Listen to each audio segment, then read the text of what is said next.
Hello, YouTube. Hello, YouTube. I told you we'll be home, and we are. We are home. Okay, as you saw in the title, we omitted a lot of stuff out, basically. We did. More about last night's slot, so we kind of omitted a lot of items last night. So I was supposed to talk about really briefly last night the difference between a branded slot machine versus a regular slot machine. A branded slot machine means it's a name brand, i.e. like if you've ever seen the Wheel of Fortune slot machines at your casinos, local casinos, any casino, basically.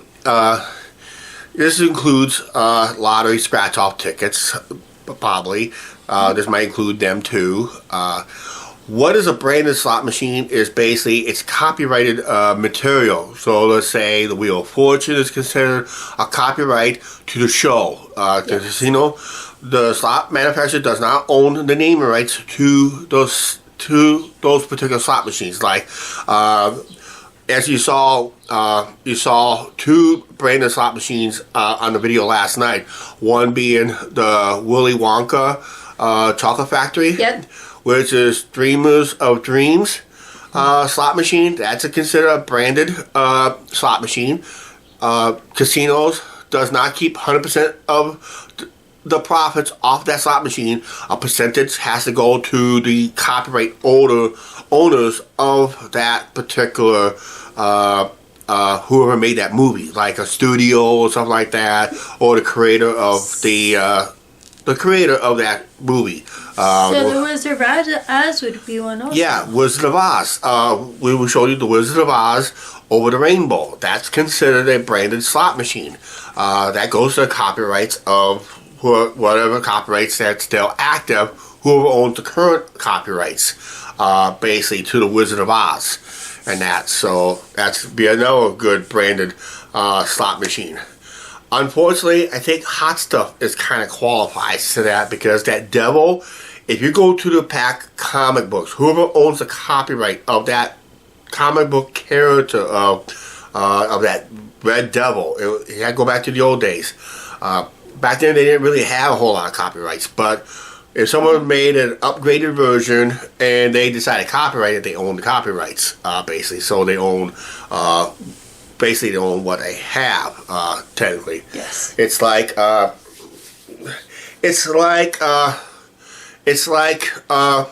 a TV network decided to buy another TV show, series of TV shows, and they, let's say, digitally, like music. Okay, a lot of music did not get copyrighted back in the day, but if it's digitally mastered, it gets copyrighted.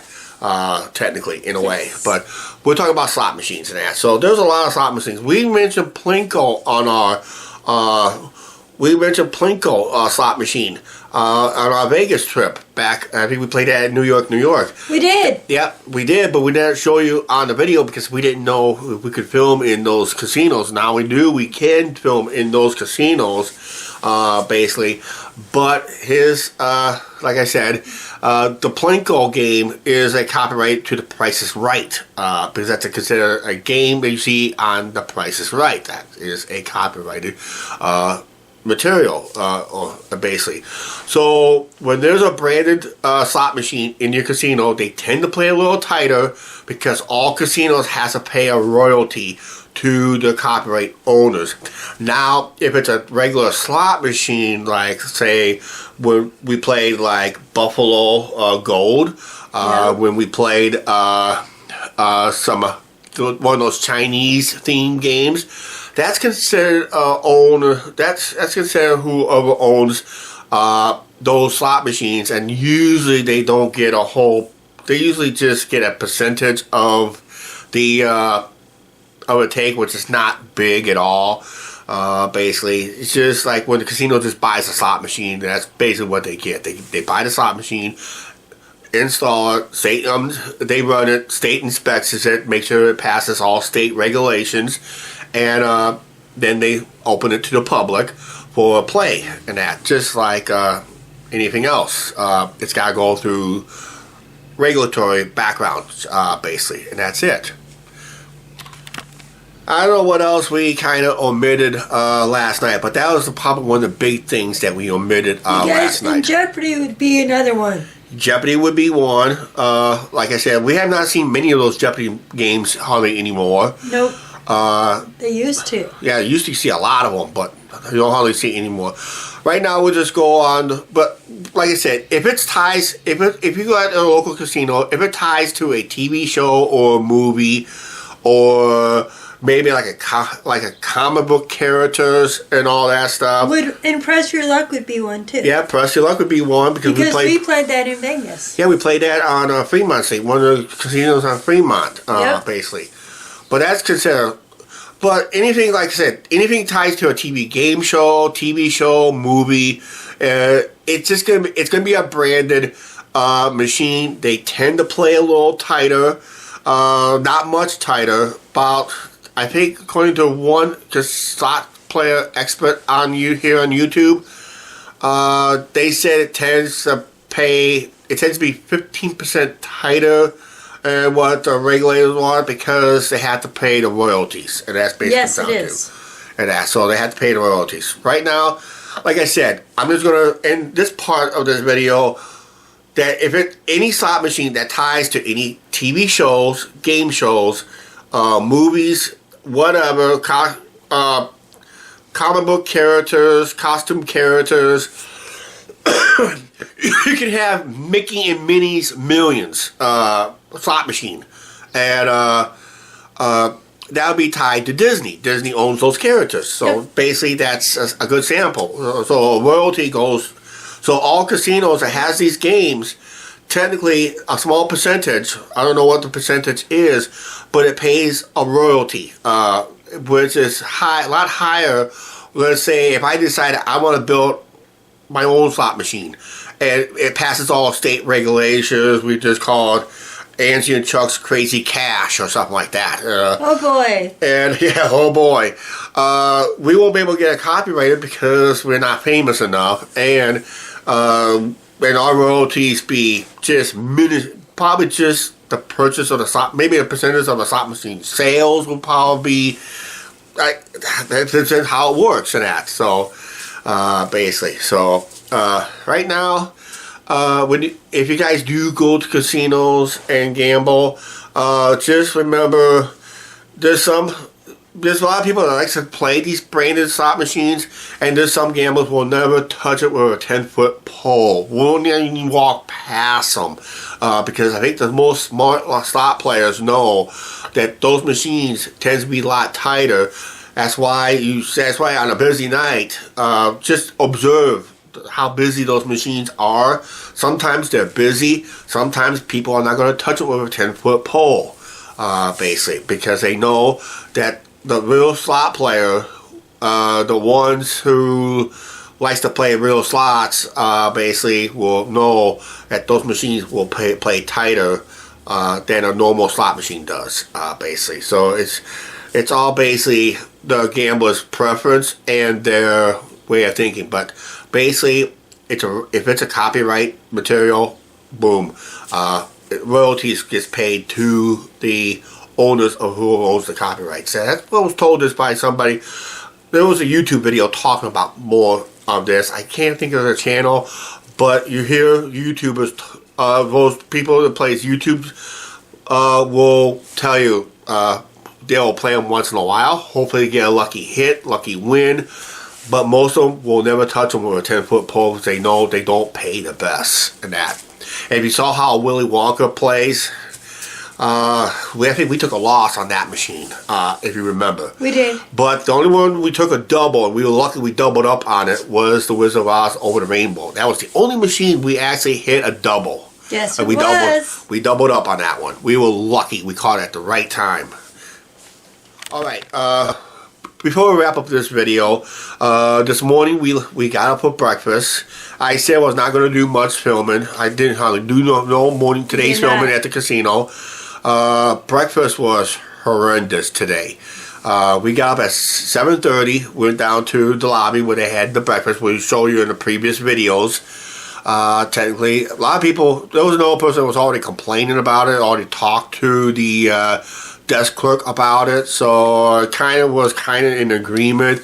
The coffee maker literally had no coffee in it. It was one of those instant brew coffees where you just go up, fill up your cup with your, like your creamer, sugars, half and half, whatever it is, and you put it under the machine, you push a button, you push another button for coffee, then you push for brew, and all that's coming out was just pure water. No coffee, no nothing. Nobody didn't check on the coffee, see it was okay. There was no indication it was out of coffee.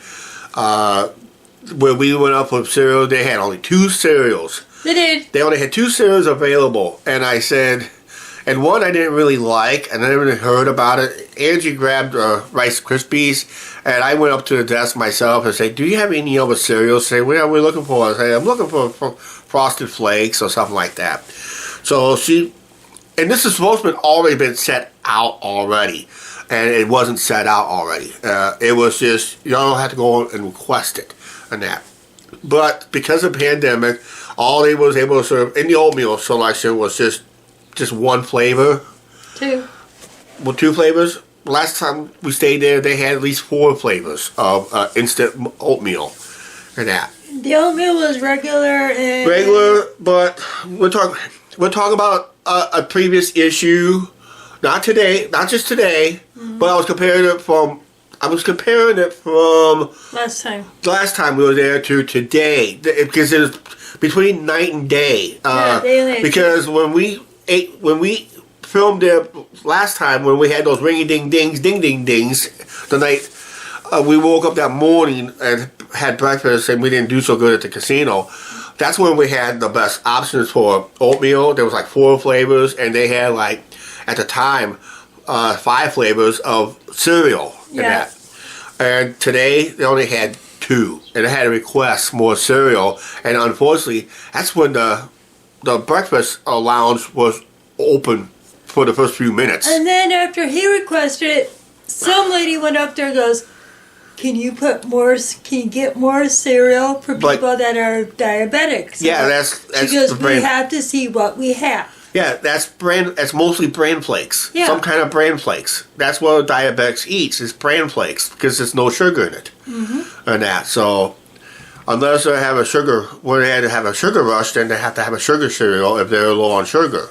But if they're too high on it, then they need a bran flakes and stuff like that. So and that. And Danish's was limited. They only had like 1 of each flavor, and I said, that's not the way it's supposed. And they ran out of milk cartons. I said, 3 cartons of milk, and you have 3 people eating cereal. That's not right. And here's the greatest thing was, the hotel had a lot more bookings than previously. That was basically it. It just had more bookings and all that stuff. But yeah, I did talk to the front desk about it and just say, hey, we need more cereal out there. You only had 2 flavors, and you didn't offer anything else. I mean, just come on, wake up, people. What I like to see, and I don't know if we'll see it or not, if we do have a next day, because I'm not planning on staying out there anytime soon. Be a long time. Be a while, because we gotta start planning for our vacation anyway, and if anything we go with the casino, it's gonna be, we're gonna be penny pinchers, going back to the $20 and playing the minimum bets. So we have to find, and that's usually about 40-cent bets. We find that on Hot Stuff. 50-cent bets on some other machines too. So and we do okay on those. Not ring-a-ding-dings, but we do get some dings. And we're going out there for lunch sometime in June. Yeah, and that's probably the only time we'll probably play before our vacation too. So we'll see what happens. But not taking my parents out there for lunch. That's right. Okay. Yeah. Okay, one more clip. I know we're too long on this, and we'll get out of here real quick. Well, okay, like I said, when we went on vacation last summer, we normally stay at Super 8s mostly, and most of them did not offer breakfast except one. It was Kansas City. They still offered waffles, fresh made waffles. Basically, just go up, take a paper cup, go up to a dispenser, pour your batter into the cup, and before you put your put the batter into the waffle thing, there's like an oil spray. You spray on your waffle iron, then you pour your waffle mix onto the waffle iron, then you turn the thing over and let it cook for whatever time it needs to cook. Usually about 3 minutes or maybe 3.5 minutes. It varies on the temperature of the machine, the waffle irons and all that stuff. But usually, it would be nice if they had that at our casino. Yeah, it would be nice if they offer a self-made waffle where they just make the batter. They make the batter, put it in a dispenser, give us the paper cups, and pour the waffle. And you don't have to have a pancake syrup and thing. Just get us little individual cups of pancake syrup. That's basically it for your waffles. Little individual cups of butter. That's all you need. I heard they used to do scrambled eggs and all that stuff, but yes, they did. I don't know when they ended it. I'm thinking it was around the pandemic time. That's when they ended it. But I'm thinking it was before that, trying to save money. And this is why you don't have bookings, basically. Yeah. And that sometimes you have to give up something to get people to stay. Yes. That you're on your property and that. Why we didn't stay at, when we stayed in Vegas, how come we didn't stay at most Vegas casinos, hotels don't even offer free breakfast. Some don't even do that because sometimes they'll what they'll do is they'll sell it, but then if you get on a Players Club card and they'll look at your Players Club card, sometimes you will get comped a very decent breakfast and that. And like I said, no matter what time of day I make these videos, Angie is yawning. I can't help it. Okay, like I said, I think it's time to end this video. But yeah, that's we omitted last night what the difference between a branded slot machine and a non-branded slot machine. A branded slot machine is basically a copy, somebody owns copyrights to something like the Wizard of Oz. The machines, a couple of machines we showed you. Only 2 of those machines we showed you. We was going to play the Wheel of Fortune. I didn't like the 4D. I didn't think 4D filmed well anyway. I don't think it never does because it's 4D. It's a blurry. It gives me blurry vision anyway. So I don't know how it came out on video anyway. I really don't like to play the 4D type games because it really hurts my eyes and that. So, all right. Like I said. When is the next time we'll do another casino video? It's going to be a while. It's going to be a while. It's going to be sometime after our vacation. I'm looking at sometime after our vacation in July. So we're looking at possibly maybe August or September at the earliest possible. Or whenever there's new slot machines. I'm looking at possibly towards the fall. Yeah. Maybe. So that gives us content there and that. So hopefully it continues that type of content. Okay? Alright, please like, share, subscribe, don't forget the subscribe button, notification bell. We better go take our naps and so we'll be wide awake for the next video we'll be seeing tomorrow. What we're filming tomorrow? Don't know, gotta wait and see. I have no idea because we're going to have to wing it tomorrow. I know. Alright, bye. Bye.